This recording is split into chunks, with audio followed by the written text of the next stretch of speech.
Hello ladies and welcome back to It's Time for Tea. My name is Princess Nay and this is my femininity journey that I decided to share with you.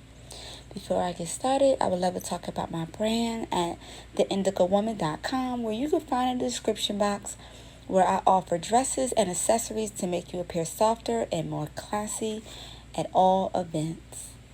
Okay ladies, so now let's get started. I've noticed as a black woman who once was a little girl, our mothers tend to teach us at a young age to be strong, independent black women, instead of teaching us the importance of being feminine and more ladylike. Fortunately for myself and my mother, I was taught to be more ladylike from how to sit, have etiquette, have manners, and don't be overly loud in public. I didn't truly learn everything until I was able to take etiquette classes that shaped me for who I am today. Majority of the black women never heard of debutante services, let alone taught the importance of embracing their femininity. A lot of black women was raised by other black women who unfortunately might have had toxic upbringings that was forced upon them.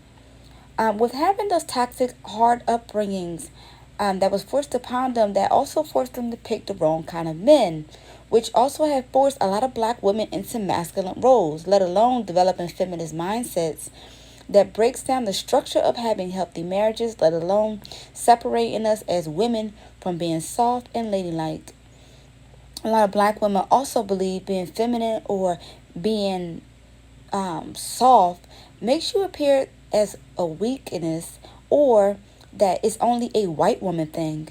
When black women see me being extremely girly, it's almost like a culture shock.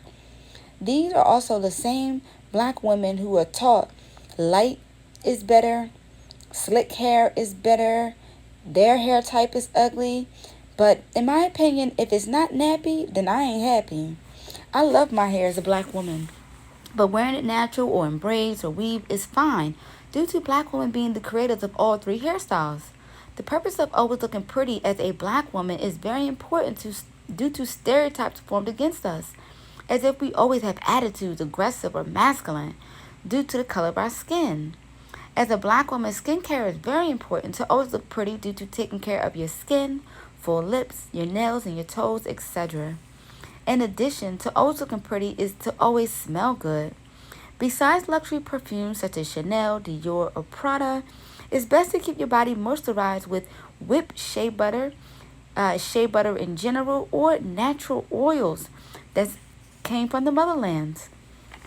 It's always best to take long or warm baths before moisturizing, rubbing your body down with rose petals, facial masks, face and body scrubs to exfoliate, lip scrubs, etc. Then following up with the body butters to take care of your melanin the way our ancestors, which were ancient queens, did in Africa. I personally recommend keeping all areas shaved and falling asleep on silk sheets. However, on your femininity journey, always remember a woman should never leave the house without a spray of perfume. This helps keeps away any possible odors and unpleasant smells, in addition to always washing day and night by keeping your lady parts clean with the correct products. A lot of these tips that inspire me to live the life I am living today was inspired by the beautiful black women of the vintage era that the media so desperately want to hide. I don't know about you ladies, but I get tired of going on Pinterest and have to put in black women looking elegant or black women in vintage areas. Those black women paid close attention to the way they look. They looked their very best. They dressed more womanly. Hair was always neat, including makeup. They walked around with great posture, with smiles on their faces. Their marriages lasted longer, etc. Some women today believe it's okay to wear colorful hair that's possibly 30 inches, or always taking pictures with your middle finger up in pictures, in addition to being naked majority of the time on social media. They're praising being single moms, scamming men, male bashing daily, etc. All of that and then some has ruined the femininity in the black community. So the small amount that we do have left must be protected and celebrated. Glamorizing ghetto behavior, belittling men, being masculine, says feminists, is hurting black women more than most black women care to speak about.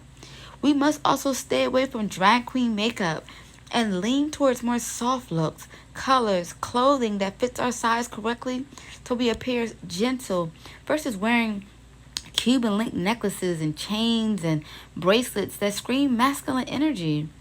Also, ladies, please stay away from leaving your home just throwing on anything while appearing at events. The purpose of always looking pretty will be to put on extra step into the wardrobe because you never know who you may run into. Not caring about your clothing, your hair, or makeup is a major turnoff for men.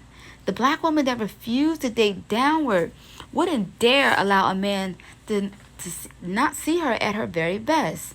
This includes ditching the 40-inch weaves, overly sized lashes, wearing bonnets in public, furry slippers, always putting on Uggs, tights, and hoodies, and etc. Please, ladies, invest into more blouses that make you appear softer.